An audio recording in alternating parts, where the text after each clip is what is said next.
Hola, ¿qué tal a todos? Bienvenidos a una asesoría más. Hoy vamos a continuar resolviendo problemas de la guía número 4 que les dejaron en estas vacacioncitas. Y bueno, ya la última sesión que subí el martes, estuvimos viendo cositas relacionadas a la guía. Hoy también vamos a ver cositas relacionadas a la guía. En este caso, vamos a resolver los siguientes tres problemas. El primero va a ser este, demostrar que el rotacional de un campo gradiente en R3 es cero en todos los puntos. El siguiente es este otro, en el que tenemos que mostrar que esta integral de superficie es igual a cero. Y también vamos a demostrar este que dice que tenemos que probar que la divergencia de f en x es igual a esto. Ok. Eh, este problema de aquí de dar una interpretación geométrica del laplaciano ya lo resolvimos en el curso de análisis vectorial. Les di la interpretación geométrica para el laplaciano. Y también les mandé un artículo en el grupo de WhatsApp donde pueden ver esto, ¿no? ¿Qué significa geométricamente el laplaciano? Entonces, vamos a empezar resolviendo este problema, demostrando que el rotacional de un campo gradiente en R3 es cero en todos sus puntos. Y bueno, pues vamos avanzando en orden creciente, ¿verdad? Eh, este primer problema es bastante sencillo, ¿no? De hecho, es de esos problemas que yo les llamo problemas talachudos, cuando uno se sienta y sabe qué es lo que tiene que hacer, solamente agarra el lápiz, se pone a escribir y con eso obtiene lo que está buscando. Entonces, pues bueno, para no hacerla más larga, vamos a comenzar a escribir, ¿ok? Hoy, a ver, déjenme. Pongo el problema 10, ¿verdad? Eh, Vamos a empezar recordando la definición de campo gradiente, ¿ok? Porque tenemos que probar que el rotacional es igual a cero. Entonces, pues sea G un campo gradiente,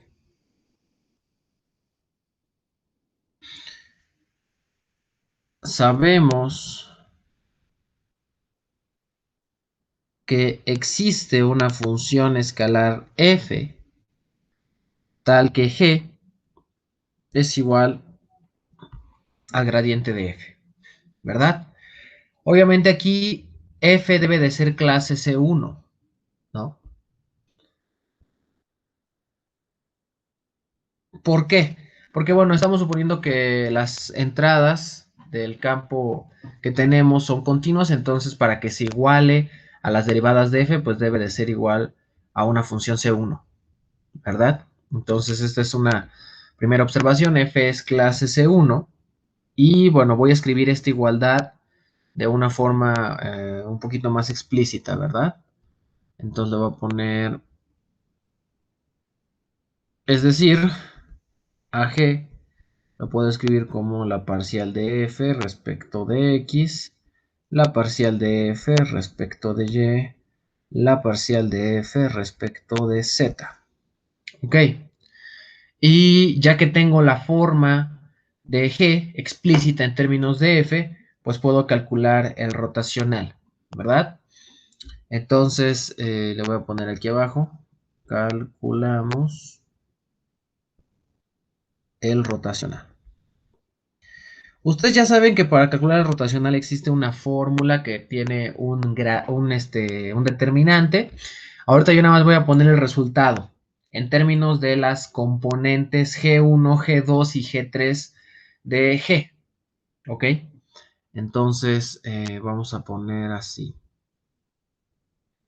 El rotacional de G es igual a lo siguiente. Parcial de G3. Ok, aquí me salió medio feo el 3, ¿no? Menos parcial de G2. G1, G2 y G3, les digo, son las entradas del campo. Ahorita voy a cambiar estas entradas por derivadas parciales de f, pero esto es para que se acuerden de la definición de rotacional.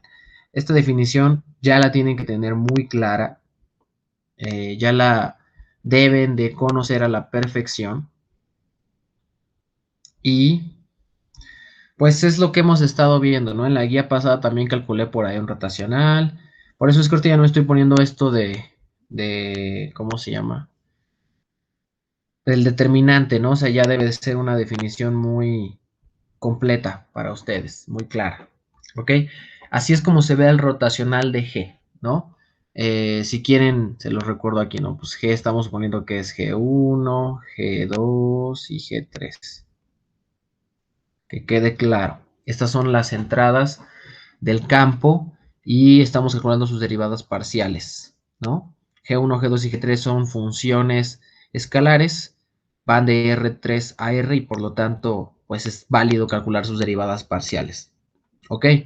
Entonces, ¿qué pasa si sustituimos G1, G2 y G3 por la parcial de F respecto a X, por la parcial de F respecto a Y y por la parcial de F respecto a Z? Bueno, pues cuando hacemos este cambio de G a F, ¿por qué podemos hacer esto? Pues porque G es un campo gradiente, obtenemos lo siguiente. Voy a tener segunda parcial de F respecto a Y respecto a Z menos segunda parcial de F respecto a Z respecto a Y. Luego tenemos segunda parcial de F respecto a Z respecto a X menos segunda parcial de F respecto a X respecto a Z. Déjenme hacer esto más chiquito, ¿vale? ¿Qué es lo que estoy haciendo aquí? Solamente estoy sustituyendo G1, G2 y G3 por las parciales de F. Y por eso es que estoy obteniendo segundas parciales, ¿verdad? Porque obviamente la derivada de una parcial pues, va a dar una doble parcial, una segunda derivada, ¿no? Es algo que debería ser bastante natural para ustedes. Espero y no se pierdan en esta parte. Pero ya saben que si se pierden, pues me pueden preguntar, ¿verdad? Y lo podemos checar. Entonces, nada más sustituyen las parciales que les dije y deben de obtener este resultado de acá. Ok, voy a checarla. Aquí está las parciales. ¿Y qué es lo que voy a hacer? Bueno, pues tengo que justificar pasos, ¿verdad? Entonces aquí voy a poner una observación. Si existe el rotacional de G, pues eso implica que G es clase C1, ¿verdad? Porque tengo que calcular sus derivadas parciales, entonces debe de ser al menos una función clase C1. Y si G es clase C1, eso implica que F es clase C2. ¿Por qué? Lo voy a poner aquí entre paréntesis, pues porque G es igual a el gradiente de F. Entonces, si G es clase C1, pues el gradiente de F debe existir, entonces F es clase C2. Y por lo tanto, las derivadas parciales de F, las segundas derivadas parciales de F existen y conmutan.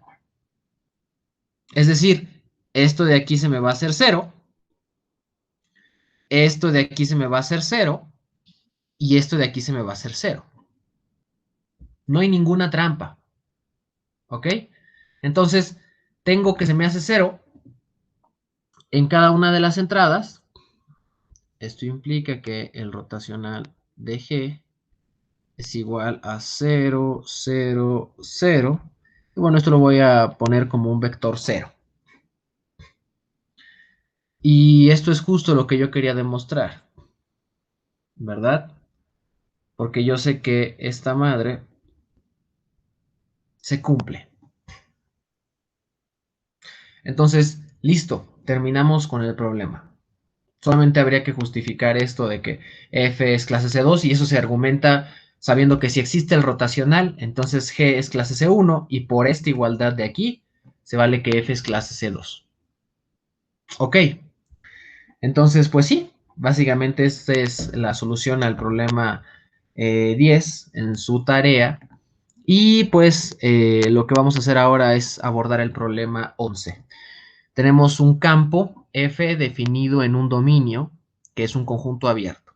Si S es una superficie cerrada contenida en D y parametrizada por sigma, demuestren que el flujo del rotacional de F sobre S se anula, es decir, demuestren que se vale esta igualdad.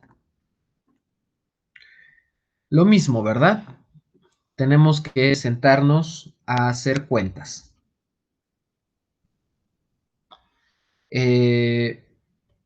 Voy a empezar definiendo, o más bien denotando dos cosas.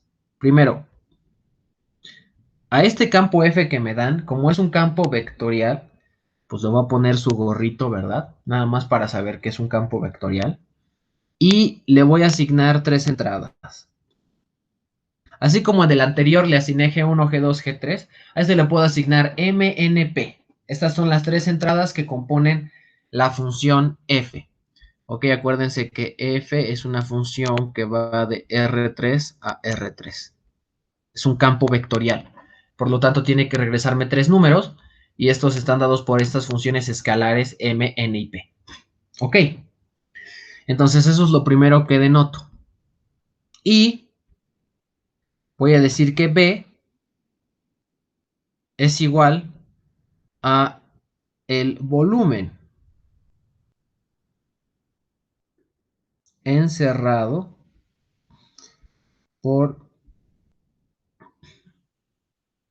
la superficie S. ¿A qué me refiero con el volumen encerrado por la superficie? Bueno, nosotros sabemos por hipótesis que S es una superficie cerrada. Ejemplos de superficie cerrada, la esfera o las caras del cubo, ¿verdad? O un prisma también podría ser una superficie cerrada. Y como ustedes lo entenderán por intuición, esta superficie está encerrando un volumen, ¿verdad?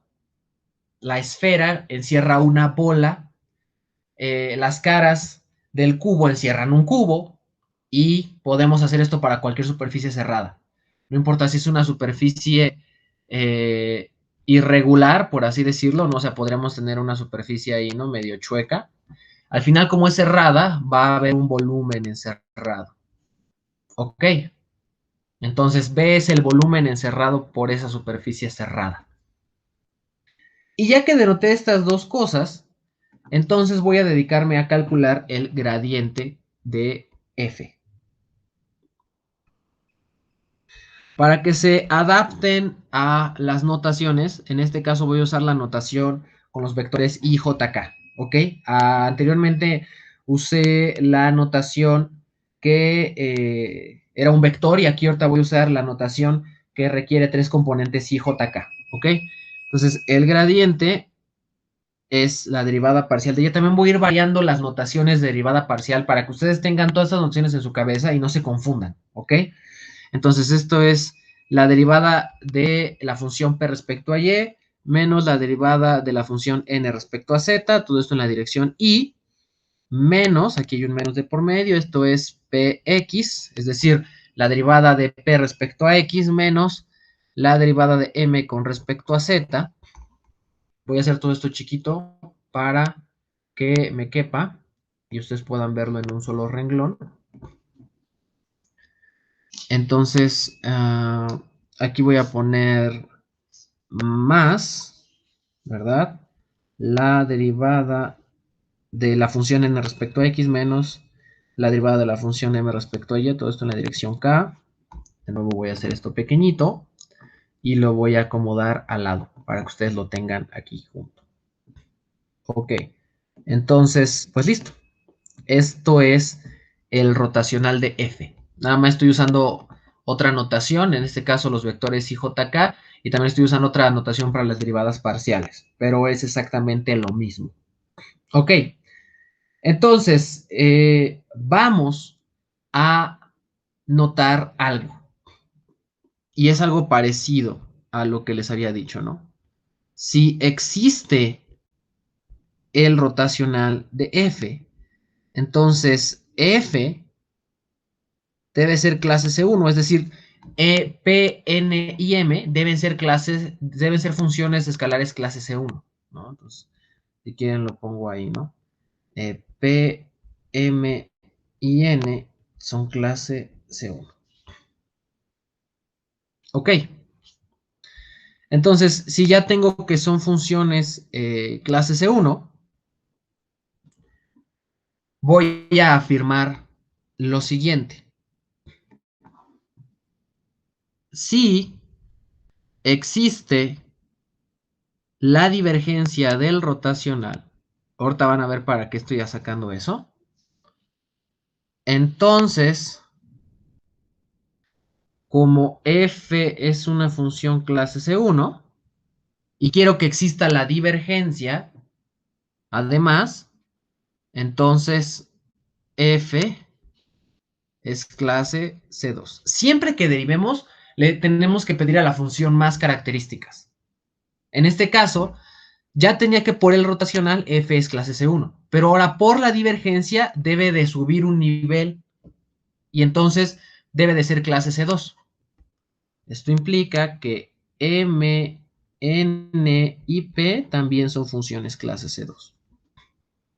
Entonces, a este rotacional que yo había calculado, le voy a calcular la divergencia y para que eso pase, las funciones M, N y P deben de ser clase C2. Ok, entonces vamos a calcular la divergencia del rotacional. ¿Cuál es el resultado de hacer esta cuenta? Bueno, pues de nuevo usando esta notación de subíndices, obviamente este es un vector, ¿verdad? Voy a regresar para que vean el rotacional. El rotacional, las componentes son de un vector. Entonces, si yo calculo la divergencia, tengo que calcular esta componente, la derivada respecto a x, más esta componente con todo y el menos, la derivada respecto a y, más esta componente, la derivada respecto a z. ¿Ok? Esa es la definición de divergencia.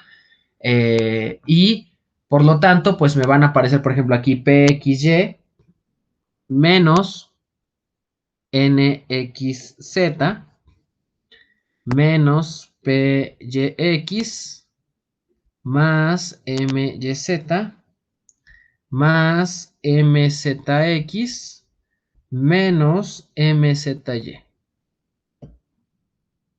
Aquí, perdón, es n.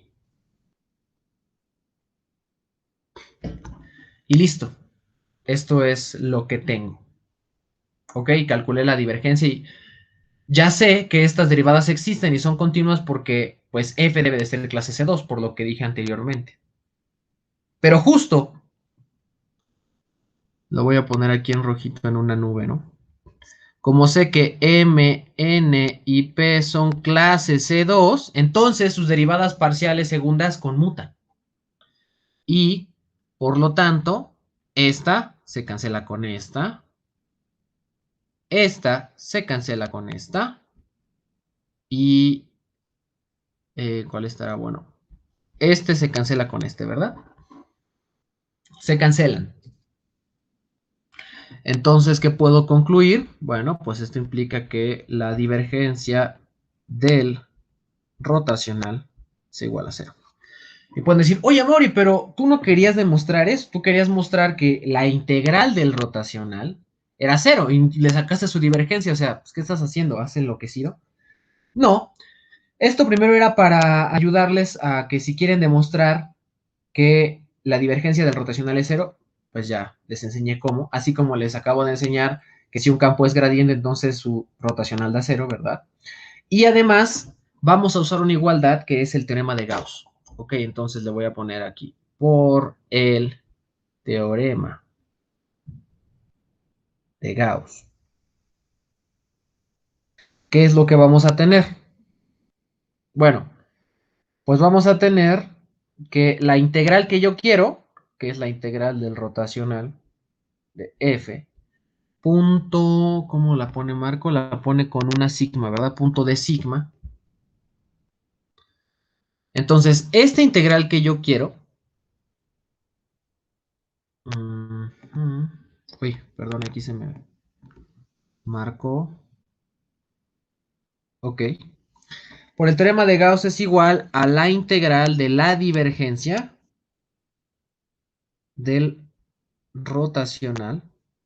Y bueno, aquí respecto a un cierto parámetro tau.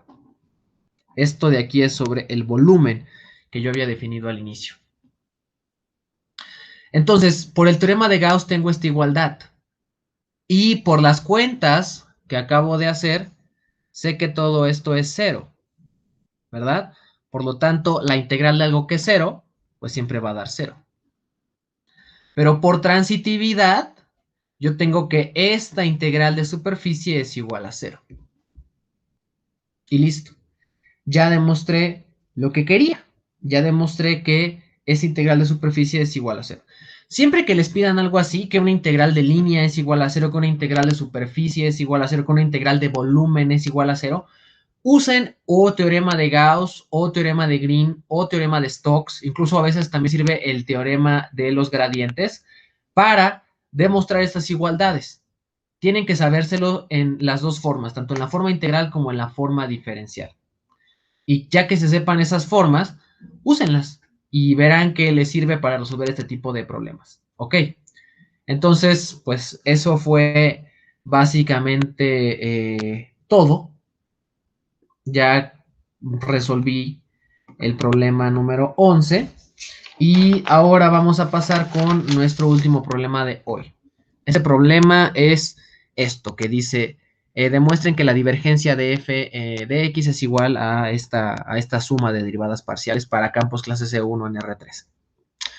Ok, bueno, pues vamos a resolverlo para dos dimensiones y ustedes lo van a hacer por extensión para tres dimensiones. Ok, ¿por qué lo voy a hacer para dos dimensiones? Porque no soy bueno dibujando y si lo hago para tres dimensiones voy a dibujar feo. Pero créanme, le van a agarrar la onda luego, luego. Y ya no les debe de costar cuando ustedes lo hagan por su cuenta. ¿Ok? Entonces, el problema 12, ¿verdad? Es muy parecido. No, perdón, ¿qué problema es? Es el problema 18, dice. Bueno, pues como tal no voy a resolver el problema 18, voy a resolver el problema 18 para una dimensión menos, por así decirlo. Y y bueno, pues eso les va a servir a ustedes, ¿verdad? Entonces, problema 18 con asterisco, ¿ah? ¿Por qué? No lo estoy resolviendo como tal para tres dimensiones, nada más lo voy a resolver para dos dimensiones. Entonces, ¿qué hay que demostrar? Bueno, pues yo voy a demostrar que la divergencia de f en la variable x es igual a la parcial de f respecto a y, perdón, a x, más la parcial de f respecto a y. Aquí, claro, este es un vector, ¿verdad? No vayan a pensar que solo depende de esta variable. No, es un vector de dos variables, de la variable x y de la variable y. Entonces vamos a empezar haciendo un dibujito. Este tipo de problemas se resuelven haciendo un dibujito. Así también podrían demostrar el rotacional, ¿eh? Pongan atención, es un procedimiento bastante interesante. Entonces voy a empezar haciendo un dibujito. Voy a dibujar un rectangulito. ¿Ok? Y este rectangulito va a tener ciertas coordenadas en sus vértices. ¿Ok? Obviamente, como es un caso bidimensional, el rectangulito me basta, pero si quisiera un caso tridimensional, pues tendría que hacer un cubito, un prisma cúbico, ¿verdad? Entonces, voy a suponer que aquí está el punto XY, es un punto arbitrario en el plano. Aquí va a estar X más delta X, coma Y. Estoy moviéndome tantito, es un número chiquito delta X, hacia la derecha.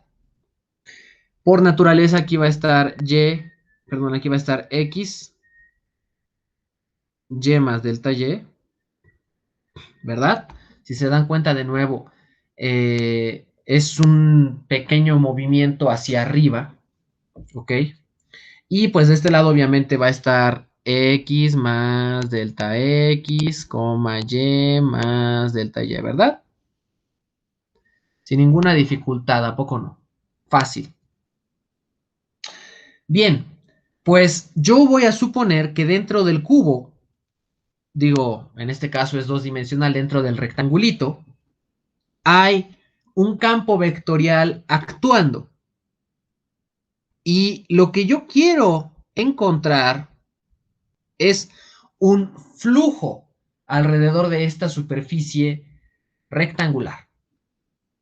Ok, entonces aquí en todo el espacio tengo un campo vectorial que tiene esta forma, P en X más Q en Y, y quiero ver cómo este campo pasa o fluye por las paredes del rectángulo. Ok, entonces vamos a ver cada una de estas. Entonces déjenme ponerles en la siguiente página lo que viene. Les voy a poner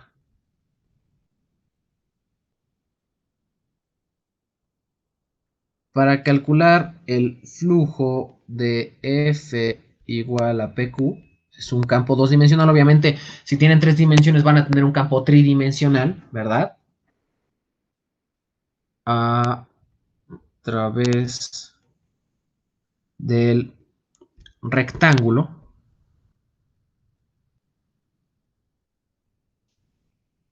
coma, sumamos lo de cada lado.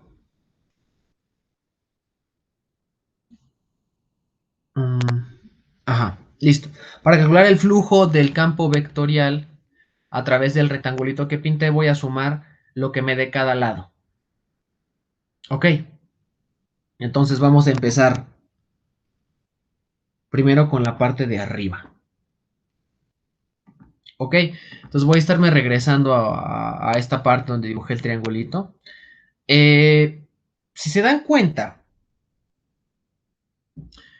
para calcular la parte de la tapita de arriba, yo tengo que calcular un producto punto, ¿verdad? Tengo que calcular el producto punto de F con Y para obtener la parte de arriba, ¿no? Entonces vamos a calcular ese producto punto. Entonces tengo que tener producto punto de F con el producto punto de Y. Y además tengo que multiplicar por la longitud que tiene ese triangulito. ¿Cuál es la longitud que tiene esta parte del rectangulito? Pues es x más delta x menos x. O sea, aquí va a haber un delta x de por medio. ¿Ok? Entonces, agrego ese delta x, ¿verdad? Entonces, ¿qué estoy haciendo? Estoy multiplicando f.y. Eso me va a dar la proyección sobre el eje y, la parte de arriba, y lo estoy multiplicando por la longitud de la cara del rectángulo. En este caso es una longitud delta x. ¿Ok? Y eso a su vez va a ser igual a tener la función q evaluada en x, y más delta y multiplicado por delta x.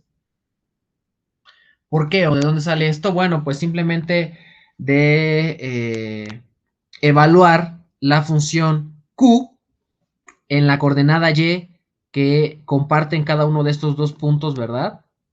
Aquí tenemos y más delta y, aquí tenemos y más delta y. Entonces, la función q va a estar evaluada en x, y más delta y además tiene que estar multiplicada por la longitud, que en este caso es delta x. ¿Ok?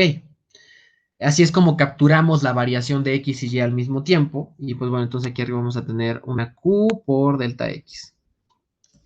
Y pues bueno, esta sería la primera igualdad. ¿Ok? Esta es para la parte de arriba. Ahora, ¿qué onda con la base? Bueno, pues va a ser un procedimiento parecido, ¿verdad? La base ahora es el vector que apunta hacia abajo. Entonces voy a tener f menos el vector base y. Déjenme lo pongo aquí como entre paréntesis. Ok. Vamos a ver cómo se ve esto geométricamente. De nuevo, tengo f punto y menos y en este caso tenemos que apuntar hacia abajo. Es una flechita que va a apuntar hacia abajo. Y de nuevo multiplico por la distancia en esta cara, ¿verdad? Esta distancia es delta X, de nuevo. Es la longitud de esa cara. Entonces voy a tener multiplicado por delta X. ¿Y esto a quién va a ser igual? Bueno, hay un menos de por medio, ese menos va a salir. Y vamos a tener Q evaluado en XY por delta X. ¿Por qué lo estamos evaluando ahora en XY? ¿Qué es lo que hay de diferencia? Bueno, pues es que ahora la coordenada que se repite es Y. Entonces en Y vamos a tener, pues Y, nada más, ¿no? Así como aquí teníamos Y más delta Y y aquí D más delta Y, y por lo tanto al evaluar Q poníamos X, Y más delta Y. Aquí como tenemos Y, entonces vamos a evaluar Q en XY y lo vamos a multiplicar por delta X. Y claro, esto aquí antes de que se me olvide, aquí lleva un signo negativo, ¿eh? Esto es importante. Es un signo negativo para que vean que no es igual al anterior, ¿no? Entonces, pues listo. Terminamos la parte de arriba y la parte de abajo. ¿Qué onda, por ejemplo, con el lado izquierdo del rectángulo? O sea, ¿con quién tenía que sacar producto punto para sacar el lado izquierdo del rectángulo? Entonces, el lado izquierdo es este lado de acá, ¿verdad? Y yo quiero tener una flechita que va hacia acá. Entonces, tengo que multiplicar f punto menos x, porque está en la dirección negativa del eje x. ¿Y cuáles son las coordenadas que se repiten en este caso?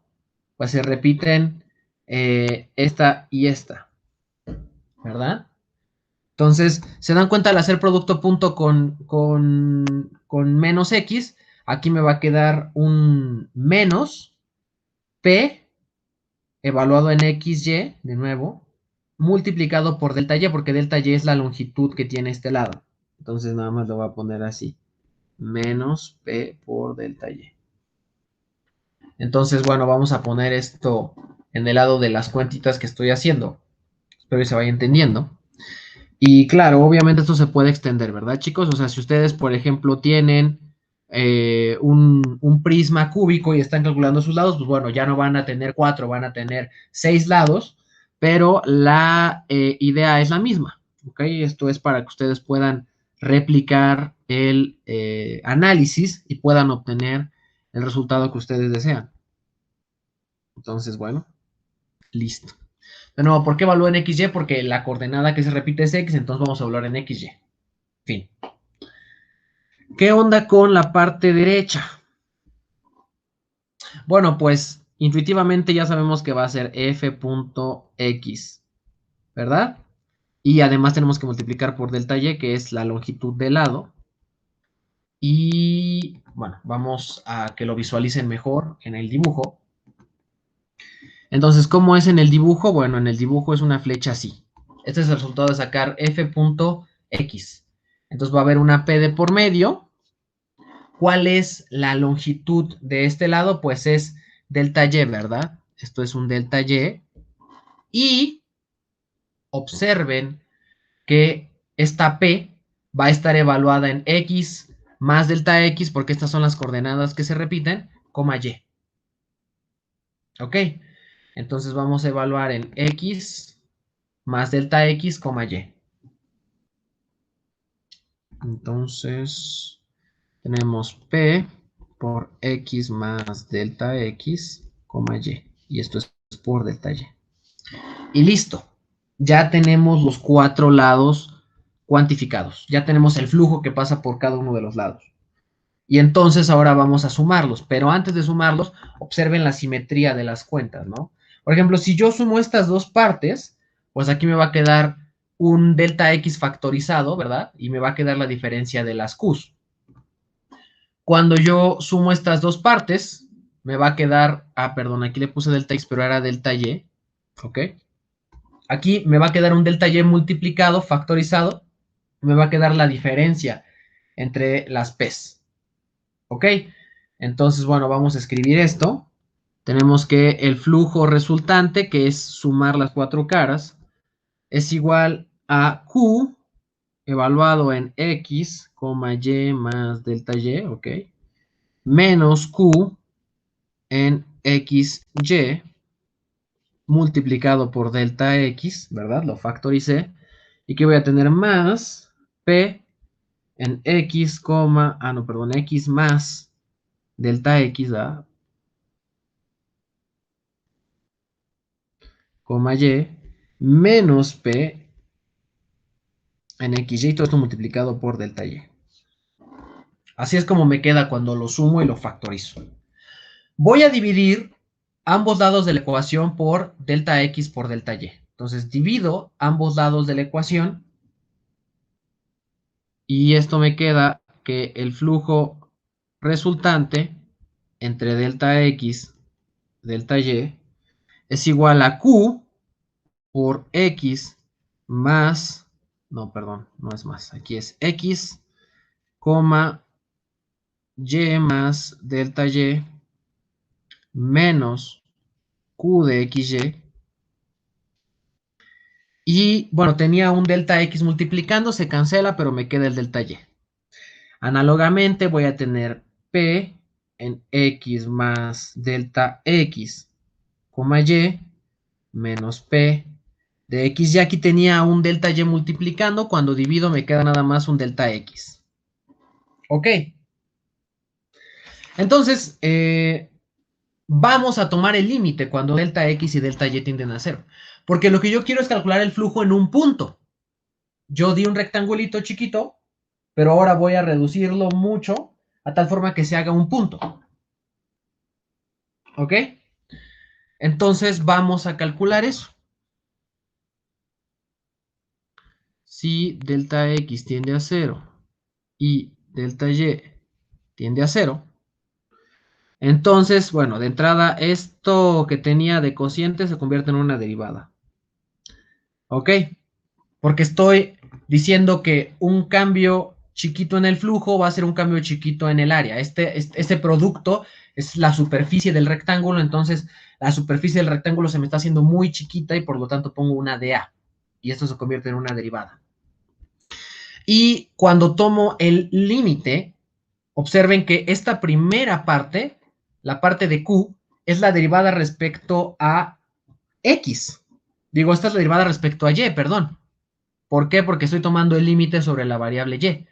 Esto es la derivada respecto a y de q y análogamente esto es la derivada respecto a x de p. Porque son límites como los que conocemos en cálculo 1, ¿verdad? O en cálculo 2. Entonces esto se convierte en la parcial de p respecto de x. Pues sí, ¿verdad? Porque estoy tomando el límite en esta parte sobre x y esta se va a convertir en la derivada parcial de q respecto a y. Entonces, más la parcial de q respecto a y. Y listo, ¿no? Yo, por lo tanto, puedo concluir, por tanto, que la divergencia de este campo f en la variable x es igual a parcial de p respecto de x más la parcial de q respecto de y. Y listo, terminamos. Análogamente, ustedes pueden extenderlo a las dimensiones que quieran, ¿verdad? Solamente calculen lo mismo. Cómo es el flujo en las dos caras. Obviamente, como aumentan una dimensión, van a tener productos de x de y de x, etcétera, etcétera, dependiendo de cómo es que calculen las cosas. Y al final les van a salir más derivadas, más cuentas, pero es el mismo razonamiento. ¿Ok? Entonces, bueno, con eso terminamos la asesoría de hoy. Espero y les haya gustado y les haya servido. Y pues bueno, saben que cualquier cosa, cualquier duda, pues aquí estoy para apoyarlos. Y pues bueno, eso sería todo.